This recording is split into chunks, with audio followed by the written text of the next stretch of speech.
Assalamualaikum warahmatullahi wabarakatuh. Perkenalkan, nama saya Gita Andriani, JGP Angkatan ke-6 dari SDN PJ 2 Kota Batu. Berikut ini adalah demonstrasi kontekstual modul 1.4 tentang budaya positif, yaitu penerapan segitiga restitusi. Restitusi adalah proses kolaboratif yang mengajarkan murid untuk mencari solusi untuk masalah dan membantu murid berpikir tentang orang seperti apa yang mereka inginkan dan bagaimana mereka harus memperlakukan orang lain. Dikutip dari Jelson Gossen 1996. Tujuan restitusi adalah membantu murid menjadi lebih memiliki tujuan, disiplin positif, dan memulihkan dirinya setelah berbuat salah. Cara melakukan restitusi ada 3 langkah. Langkah pertama yaitu menstabilkan identitas berdasarkan teori kontrol bahwa kita semua akan melakukan hal terbaik yang bisa kita lakukan. Langkah kedua yaitu validasi tindakan yang salah berdasarkan teori kontrol bahwa semua perilaku memiliki alasan. Dan langkah ketiga yaitu menanyakan keyakinan berdasarkan teori kontrol bahwa kita semua memiliki motivasi internal. Penerapan segitiga restitusi dimulai dari langkah pertama yaitu menstabilkan identitas. Bagian dasar dari segitiga ini bertujuan untuk mengubah identitas anak dari orang yang gagal karena melakukan kesalahan menjadi orang yang sukses. Anak yang melanggar peraturan karena sedang mencari perhatian adalah anak yang sedang mengalami kegagalan. Dia mencoba untuk memenuhi kebutuhan dasarnya, namun ada benturan. Kalau kita mengkritik dia, maka kita akan tetap membuatnya dalam posisi gagal. Kalau kita ingin dia menjadi reflektif, maka kita harus meyakinkan si anak dengan mengatakan kalimat seperti, "Setiap orang pasti pernah melakukan kesalahan. Kamu bukan satu-satunya yang pernah melakukan ini." Selanjutnya, langkah kedua yaitu validasi tindakan yang salah. Menurut teori kontrol, semua tindakan manusia, baik atau buruk, pasti memiliki maksud dan tujuan tertentu. Seorang guru yang memahami teori kontrol pasti akan mengubah pandangannya dari teori stimulus respon ke cara berpikir proaktif yang mengenali tujuan dari setiap tindakan. Tindakan guru dengan memvalidasi sikap yang tidak baik seperti bertentangan dengan aturan yang ada. Namun, sebetulnya tujuannya untuk menunjukkan bahwa guru memahami alasan dibalik tindakan murid. Kata-kata berikut ini, bila dikatakan dengan nada tanpa menghakimi, akan memvalidasi kebutuhan mereka.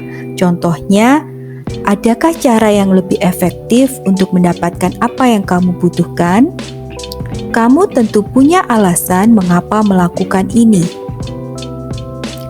Selanjutnya, langkah ketiga yaitu menanyakan keyakinan.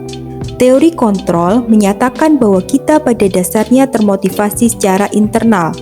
Ketika identitas sukses telah tercapai pada langkah 1 dan tingkah laku yang salah telah divalidasi pada langkah kedua, maka anak akan siap untuk dihubungkan dengan nilai-nilai yang dia percaya dan berpindah menjadi orang yang dia inginkan. Contoh pertanyaan ini menghubungkan keyakinan anak dengan keyakinan kelas adalah, keyakinan kelas apa yang telah kita sepakati? Kamu ingin menjadi orang yang seperti apa? Penerapan segitiga restitusi pada kasus pertama yaitu Tasya bangun kesiangan dan lupa menyetel alarm sehingga terlambat masuk kelas dan melanggar keyakinan kelas yaitu disiplin. Assalamualaikum, Bu. Waalaikumsalam, Tasya. Tasya, hari ini saat pelajaran ibu sampai terlambat. Apa yang terjadi? Saya bangun kesiangan, Bu. Baik, Tasya. Terlambat karena tidak disengaja itu tidak apa-apa. Karena manusia juga tidak luput dari kesalahan. Ibu juga pernah terlambat saat menghadiri undangan. Makanya di sini ibu akan membantu Tasya untuk menyelesaikan permasalahan keterlambatan ini. Baik, Bu. Tasya pasti punya alasan mengapa hari ini sampai bangun kesiangan. Saya tidur jam 10 malam dan lupa menyetel alarm. Baiklah, menurut Tasya, keyakinan kelas mana yang perlu Tasya tingkatkan? Disiplin ya, Bu. Setuju. Apakah Tasya meyakini tentang pentingnya kedisiplinan? Ya, saya meyakini. Apakah Tasya bersedia memperbaiki masalah keterlambatan ini? Ya, saya bersedia. Bagaimana Tasya akan memperbaiki masalah keterlambatan ini? Saya akan tidur jam 8 malam dan saya akan menyetel alarm. Baik, jika Tasya lupa menyetel alarm, adakah anggota keluarga yang akan membantu Tasya? Iya, ada ibu saya. Baik, jadi ibu akan membantu Tasya untuk mengingatkan Tasya menyetel alarm agar tidak bangun kesiangan lagi. Kira-kira Tasya mau mulai kapan melakukan hal baik ini? Hari ini saat saya mau tidur. Baik, jadi Tasya mulai hari ini akan menyetel alarm dan akan dibantu oleh ibu supaya Tasya tidak bangun kesiangan lagi. Ada hal lain yang bisa Tasya lakukan lagi untuk memperbaiki masalah keterlambatan ini? Tidak ada, Bu. Baik, terima kasih Tasya. Mari Tasya meningkatkan keyakinan kelas ini dengan selalu disiplin dan tepat waktu. Baik, Bu. Terima kasih. Penerapan segitiga restitusi pada kasus kedua, yaitu Yorin tidak sengaja berkata-kata kotor karena Rizal dan Kevin usil melempar pensil ke wajahnya dan melanggar keyakinan kelas yaitu sopan santun. Assalamualaikum, Bu. Waalaikumsalam Yorin. Yorin, hari ini Bu Gita dapat laporan dari teman sampean bahwa Yorin berkata-kata kotor. Apakah itu benar? Iya, Bu, itu memang benar. Saya keceplosan karena Rizal dan Kevin usil melempar pensil ke arah saya. Baik, Ibu di sini tidak ingin mempermasalahkan siapa yang salah. Ibu ingin membantu untuk mencarikan solusi dari permasalahan Yorin. Baik, Bu. Yorin pasti punya alasan mengapa sampai berkata-kata kotor. Saya kesal, Bu, dan tidak sengaja berkata kotor.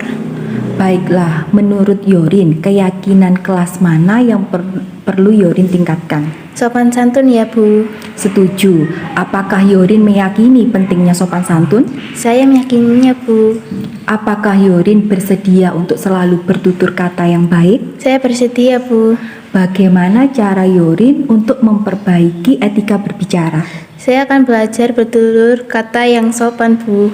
Baik, siapa kira-kira yang akan membantu Yorin untuk dapat selalu berkata-kata yang sopan? Keluarga, guru, dan teman, Bu. Baik, kira-kira Yorin akan melakukan hal baik ini mulai kapan? Segera saya lakukan, Bu. Baik, terima kasih.